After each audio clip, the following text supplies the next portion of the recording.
details. Phil, what can you tell us?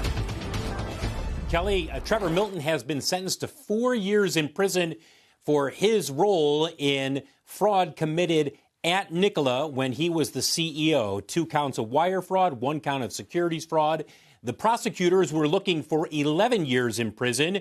The defense attorneys were arguing that Trevor Milton should be given probation, in part to care for his wife who has been ill. The judge ultimately decided Trevor Milton, the founder and former CEO of Nikola, will be spending the next 4 years, at least that's the sentence, 4 years in prison for fraud. Kelly, back to you. Phil, is this a surprising sentence? Because it's, to see someone going and now having to spend significant jail time really tells you about the seriousness of what they said took place here.